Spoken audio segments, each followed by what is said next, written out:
realitas sekarang, baik Anda seorang karyawan, mahasiswa, muda maupun tua. Sejak awal tahun hingga akhir tahun ini, kita tidak bisa terlepas dari Zoom dan kawan-kawannya. Ketika lockdown pertama kali diterapkan dan kita semua memulai kerja dan belajar dari rumah, mungkin saja banyak dari kalian merasa senang. Namun tentunya kebahagiaan itu pudar seiring waktu. Melakukan segalanya melalui layar tidak seenak yang kita kira. Kondisi ini bahkan sudah punya nama, yaitu Zoom fatigue atau kelelahan akibat Zoom. Apa sebenarnya itu Zoom fatigue? Mengapa kita mengalaminya? Dan apa saja cara untuk menguranginya? Untuk menjawab semua pertanyaan tersebut, mari kita simak dalam video ini. Zoom fatigue secara sederhana berarti rasa lelah, cemas, dan khawatir yang disebabkan oleh aplikasi-aplikasi konferensi video seperti Zoom. Menjalani meeting online biasanya tidak menguras begitu banyak tenaga. Namun, sejak wabah corona, kita menghabiskan hampir keseluruhan dari hari kita di depan layar dalam sebuah konferensi online. Lalu, apa yang menyebabkan Zoom fatigue ini? Ada beberapa alasan. Yang pertama adalah hilangnya komunikasi nonverbal. Mungkin Anda tidak menyadarinya, namun setiap kali Anda berbincang dengan seseorang, otak Anda membaca dan menerima berbagai tanda komunikasi nonverbal, seperti bahasa tubuh dan ekspresi wajah. Kita sudah membiasakan diri dari kecil untuk membaca tanda-tanda nonverbal tersebut. Namun, dalam sebuah konferensi online, banyak dari komunikasi nonverbal tersebut hilang.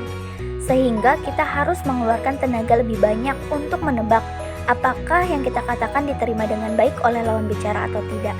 Selebihnya adalah jeda antara pembicara dan pendengar yang merusak irama komunikasi. Tentunya bagi siapapun yang pernah menggunakan Zoom, jeda tersebut bisa jadi beberapa detik antara pembicara, dan walaupun terasa tidak terlalu lama, otak kita tidak bisa mengabaikannya.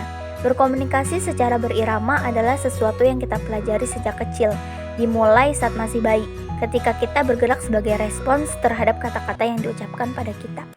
Ritme dalam berkomunikasi ini dikenal oleh saintis sebagai sinkronisasi. Ketika terjadi jeda saat berkomunikasi, otak kita secara tidak sadar membaca jeda tersebut sebagai lawan bicara mulai kehilangan minat atau lawan bicara bersikap tidak ramah.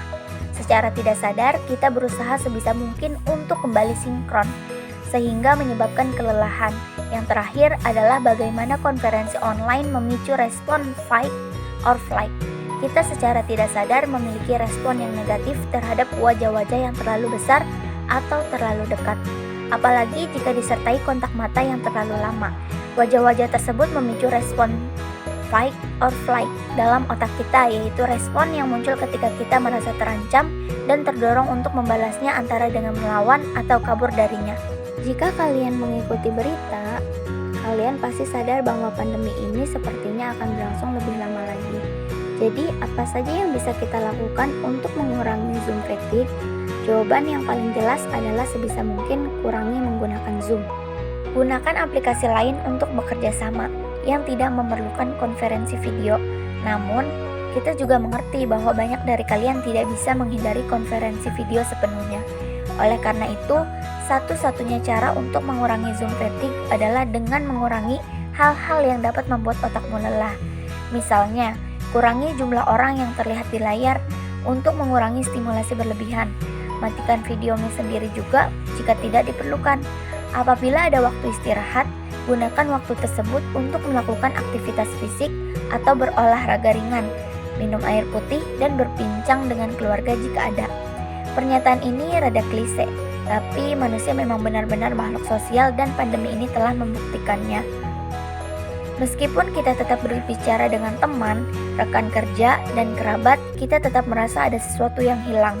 Tentunya Zoom dan tipe konferensi video lainnya sangat berjasa dalam mempertahankan keberlangsungan dari pekerjaan dan pendidikan banyak orang.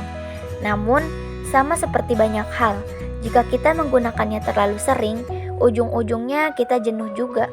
Jika Anda seorang bos atau guru, Anda bisa membantu meringankan beban dari karyawan dan murid-murid Anda dengan mengurangi konferensi video sebisa mungkin dan menggunakan alternatif untuk membuat proses kerja dan belajar tidak monoton.